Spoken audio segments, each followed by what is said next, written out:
Good morning, Mom. Good morning, everyone. So, today we will be discussing definite integral. So, number 1. The integral of 3x squared minus 2x plus 1 dx from 1 to the 2. So, first is ipagawa sa nato ang mga ang constant para mas dali. So, 3 integral of x squared dx from 1 to 2 minus 2 integral of x dx from 1 to 2 plus 1 dx from 1 to 2. So, kani siya, integral ng x squared. Ito siyang kuhaan from the formula u to the n du is equal to u to the n plus 1 over n plus 1 plus c. So, x squared plus 1 is equal to x cubed. Then, ang n plus 1, ito potendre, which is the 3. So, 3x squared over 3 minus similar sa 2 x, kani siya ang x. So 2x squared over 2 plus x. Since integral sa 1, dx is x plus c, but x sa ato ibutang. So 3x squared over 3 minus 2x squared over 2 plus x from 1 to 2. So cancel out the 3 and 2 so we will have x cubed minus x squared plus x from 1 to 2. So dili na to gamitan ang formula sa definite integral, which is kani siya, integral of a to the b f x, which is f b minus f a. So ang value sa b or sa dili sa taas, which is 2, ato i-substitute sa mga x, sa x variable. So it will become 2 cubed minus 2 squared plus 2 minus, since minus din so minus ang value sa a, which is 1. So 1 cubed minus 1 squared plus 1. So that would be 2 to the cube is 8, 2 to the second 4 plus 2, so 1 diri. So that would be 6 minus 1, which is 5. So ang answer to is 5. Number 2. So you have number 2. So the integral of 3x squared plus 4 over x squared dx from 1 to 3. So ipagawas siya pa na ito ang mga constant. So 3, the integral of x squared dx from 1 to 3 plus 4x minus x to the power of minus 2 dx from 1 to 3. So, hindi mo na siyang x minus 2 since ato mo siyang like dili ato siyang imoon ra nga dili fraction. So, 4 hindi makita. So, dili ato sa dili. So, dili na lang. So, 4 over x squared. So, para ato siyang gamon og ing ani. Since dili naman siya fraction, may mong negative ang iyahang exponent. So, wala siya din So, same formula, u to the n du is equal to u to the n plus 1 over n plus 1. So, x squared plus 1 over n plus 1, which is 3x cubed over 3 plus 4x. So, since we have negative 2 here plus 1, so that would be negative 1. Similar to sa ubos. From 1 to 3. So, cancel out the 3. So that would be x cubed minus 4x from 1 to 3. So, substitute the value of 3 to the x variable. So, that would be 3 cubed minus 4. 3 minus 1 is the value there. 1 cubed minus 4 over 1. So, that would be 27 minus 4 over 3 minus 1 minus 4. So, get the LCD of this. So, that would be 3.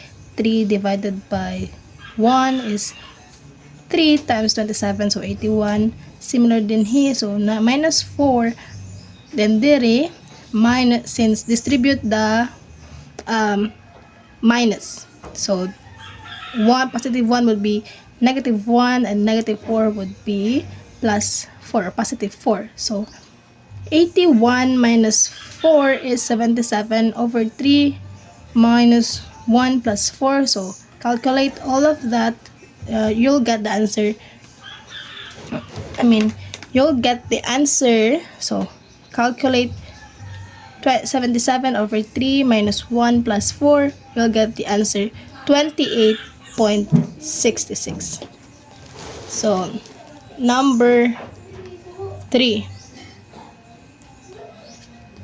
The integral of 2x plus 1 multiplied to 3 minus x dx from 1 to 3 or 1 to cube.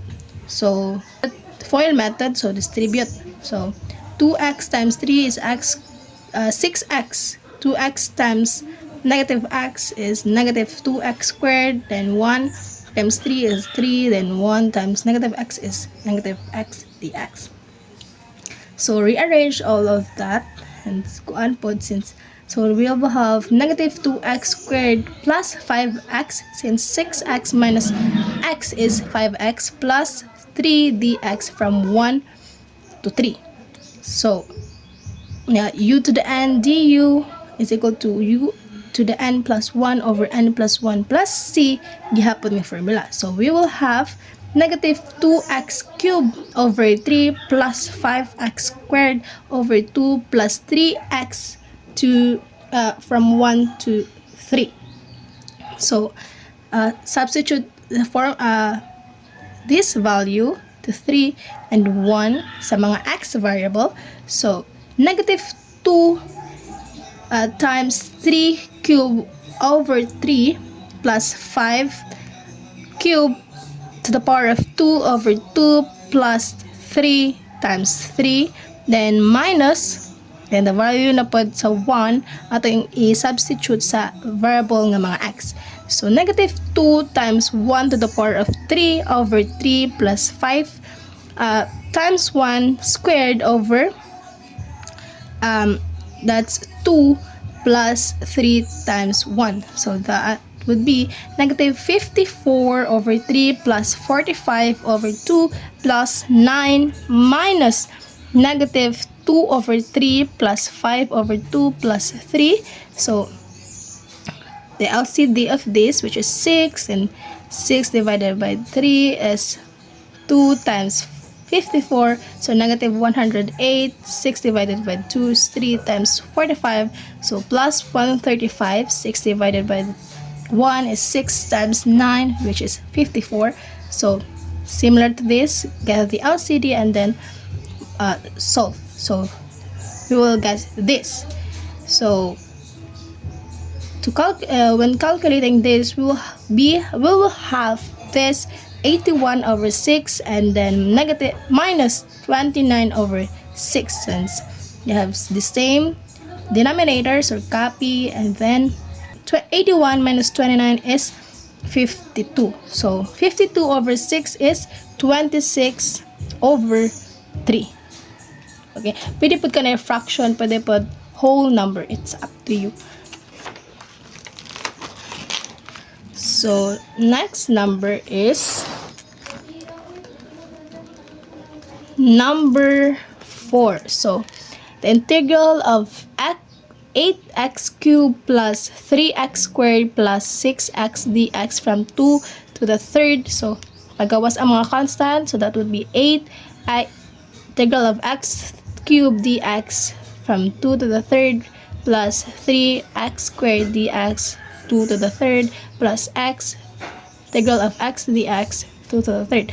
So, same formula again. So, that would be 8x to the fourth over 4 plus 3x cubed over 3 plus 6x squared over 2 from 2 to the 3. So, simplified 8 and 4. So, that would be 2x to the fourth plus, cancel out the 3x cubed plus 3x squared from 2 to the 3.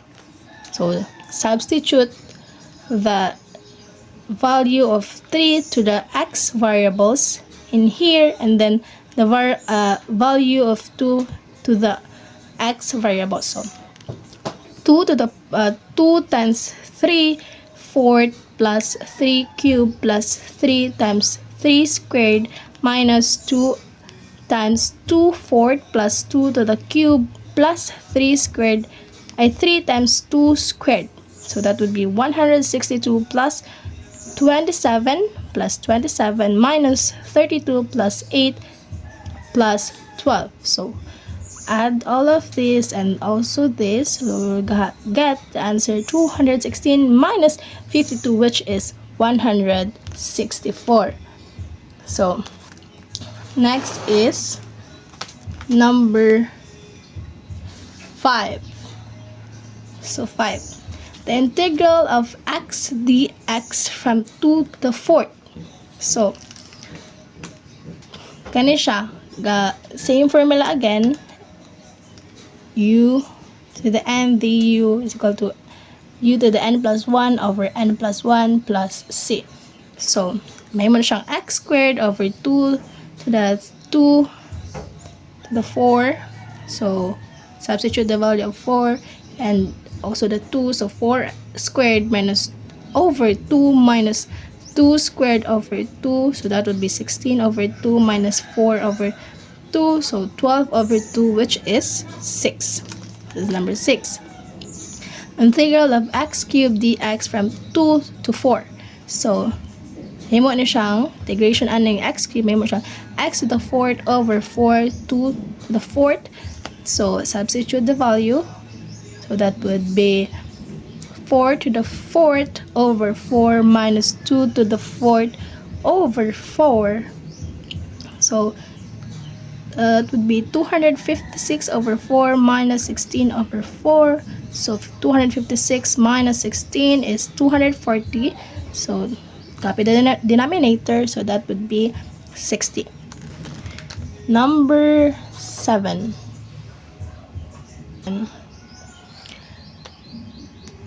The integral of x squared minus 1 dx from 0 to 3rd. So, tagsahan na to siya pag-integrate. So, x squared dx from 0 to 3rd minus integral of 1 dx from 0 to 3rd. So, the integration of this would be x cubed over 3 minus 1 over x from 0 to 3. So, substitute the value of 3 in the x variable, so and also the 0. So, that would be 3 to the power of 3 over 3 minus 1 times 3 minus values the 0 value. So, 0 cube over 3 minus 1 of times 0. So, that answer of this will be 0.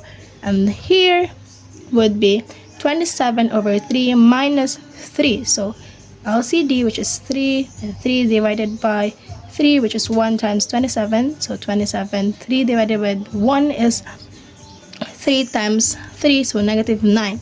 So, that would be 27 minus 9 is 18. Then, copy the denominator. So, 18 divided by 3 is 6. So, that would be our answer. Next number.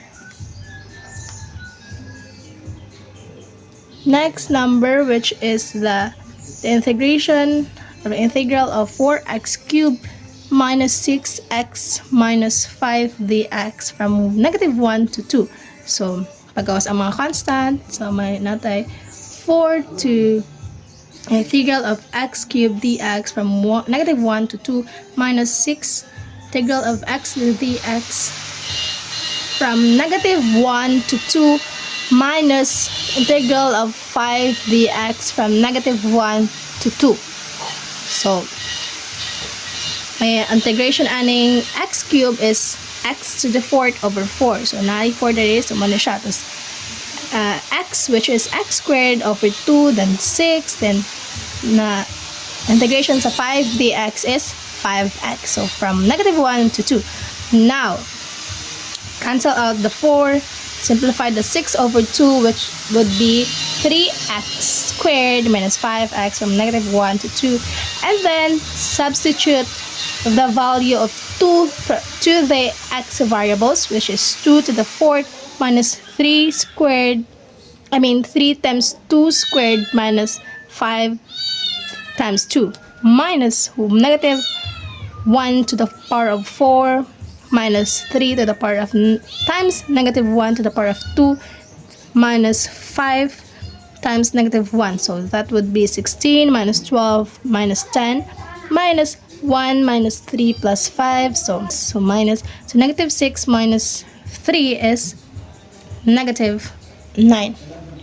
Okay, so next is number 9.